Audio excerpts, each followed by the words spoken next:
So I've previously mentioned that a large factor driving the development of thermodynamics was for practical uses in developing what are called heat engines, things like the steam engine and the internal combustion engine. And now we're finally going to look a little more closely at those specific applications. So for all heat engines in general, what they do is they can absorb heat and they can use some of that heat to get some work out, and then they also have to exhaust some exhaust heat. And so heat engines essentially have some really amazing properties because they can get some work out of heat. When we studied mechanics, we often thought of thermal energy as completely wasted. Well, it's not completely wasted. But the bad news with heat engines is you can never have all of this input heat go directly to work. You have to have some expelled waste heat, and we'll go over in a little more detail why that is. Here's an equation that's going to be useful when we analyze heat engines. QH, which is the high temperature heat coming in from the high temperature source. Some of that energy goes to work and some of it gets expelled out as waste energy or waste heat. So that's QL. So that's the heat going to the low temperature region. This is the heat coming from the high temperature region, GH, and then W means we get some work out of this, and that's what we really want, is to be able to recapture some of the heat energy that would have otherwise been wasted. Alright, looking at a couple of examples.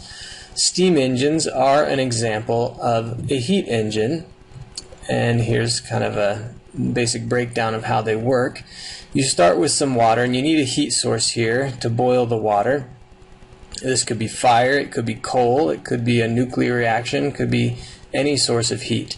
That's going to create some steam, which is going to create pressure, and if you time your valves correctly, if you have this valve closed, that incoming pressure is going to push your piston.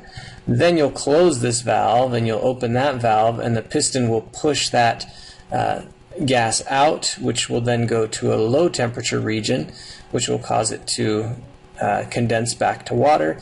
You need a pump to help cycle it around, but essentially you can repeat that cycle over and over again, and you can capture some of the energy that was created by this heat over here and turn it into useful work. Another design is just to have a turbine, so instead of just having this cycle in and out, you can have the high pressure continually pushing gas this way and spinning a turbine. So I mean, the early trains and whatnot were steam engines, but basically all of our power plants today are still steam engines. They work on a cycle essentially like this. I mean, obviously there's more complexities, but if you have a coal power plant, you have coal burning and heating up water. Nuclear power plants do this. I guess natural gas power plants are different, as well as solar power and wind power, but we get the majority of our, natural gas are the same. Sorry, I meant, what are the other ones that we have? Geothermal. Geothermal are a different process, but coal, natural gas, and nuclear, which those three make up, I don't know, probably over 90% of the electricity we produce here in the United States, they use a cycle somewhat similar to this. Alright, another heat engine is what we have in most of our cars, in our internal combustion engine. So these are gas-powered cars. And you have a cycle where you bring in what we call the air-fuel mixture, or here they call it gas-air mixture. And they don't use carburetors anymore either, now you have fuel injectors, but the idea is pretty similar. You suck in some air with gas in it. You compress that first, and when it's nice and compressed, you ignite your spark plug. That fires the piston back down. The piston comes up and exhausts it out. If you didn't exhaust this heat out, then you wouldn't be able to repeat that cycle. So this is an example of a heat engine where you have the hot part is during the explosion, and then the cool part is the ambient air where you're exhausting the spent fuel, so to speak. Back to this idea of waste heat, if you think about, it's kind of easiest to see in this picture here. If you don't have a temperature difference, if you don't have hot temperature here and cold temperature here, then you're not going to have a pressure difference and nothing is going to move. So you're required to have a cold temperature region, which means you're required to have some heat flow out of your system that you're not able to use in order to make the whole process work. Another way of thinking about it is you could kind of force this with some external thing, and if you compressed it, it would push back out. But without these temperature differences, P delta V would be the same when you're doing work on the system as when the system is doing work back. So even if there was no friction, the best you could do is get just as much energy out as you put in, unless you've got this temperature difference. So you are required to have some waste heat here.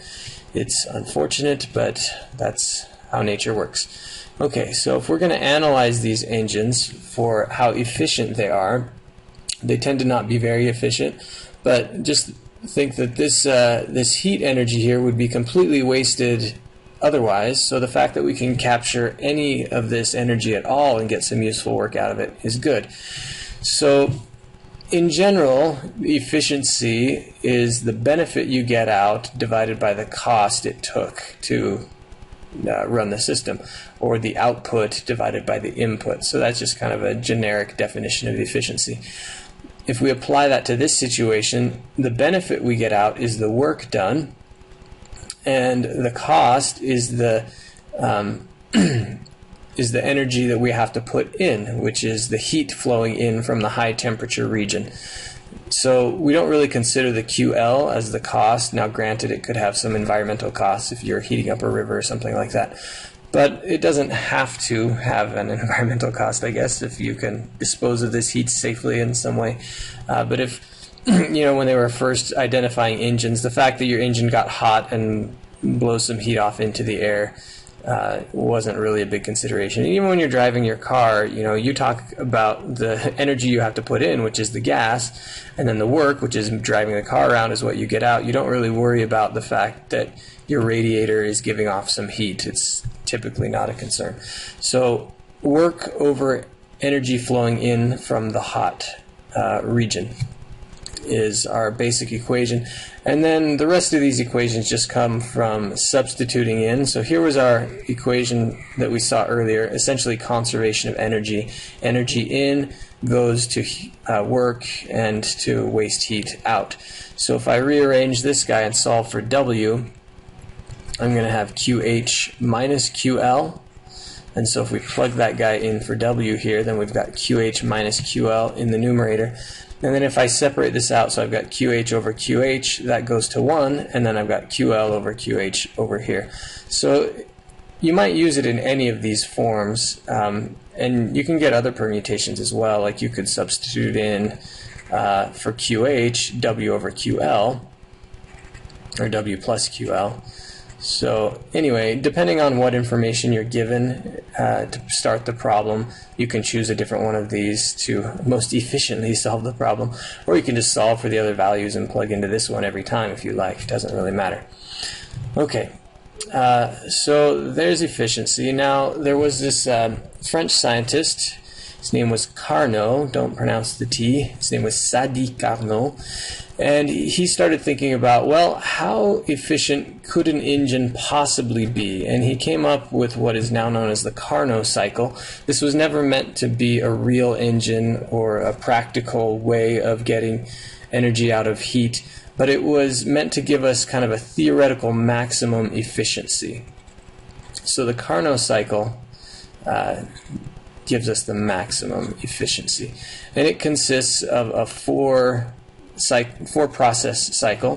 First one is an isothermal expansion, and if you remember, isothermal processes have to be really slow. So if you had a car engine that was running on a Carnot cycle, this would be like a half hour to wait for this piston to move up.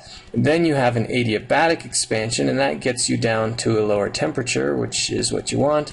Then you have an isothermal compression, and here you got to go really slowly because you're compressing it and you got to wait for heat to flow out so that the temperature doesn't increase.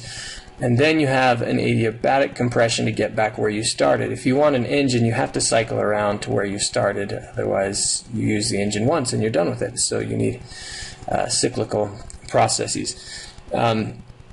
So he found mathematically that this gives you the maximum possible efficiency that you could ever get out of a heat engine.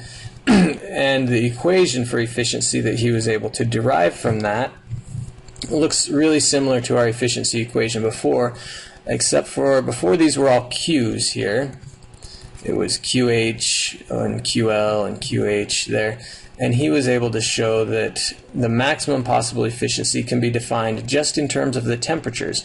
And this is really powerful because if I know that, say, my car engine operates between ambient air temperature, the outside air temperature, and whatever the engine is operating at, say, I don't know, 400 degrees Fahrenheit, I can plug those temperatures into this formula here and I can calculate the maximum possible efficiency of that engine.